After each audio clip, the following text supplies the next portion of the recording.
Hey guys, welcome back to the channel. In today's video, I'll show you how to turn off sensitive content warning on your Mac. So if your Mac is blurring images or showing warnings and you want to disable that, this is exactly how to do it. Let's get started. First, click on the Apple logo in the top left corner of your screen, then select System Settings. Once System Settings opens, scroll down in the left sidebar and click on Privacy and Security. Now on the right side, scroll all the way down until you find Sensitive Content Warning. Click on it. Here you'll see a toggle switch. If it's turned on, your Mac will automatically warn you or blur certain content. To disable it, simply toggle it off. And that's it. Sensitive Content Warning is now turned off, and you won't see those alerts anymore. Quick tip. This feature is designed to help protect you from potentially sensitive or explicit content, so only turn it off if you're sure you don't need it.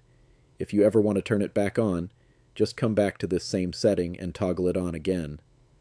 Alright, that's it for this video. If this helps you out, make sure to hit like and subscribe for more quick Mac tips.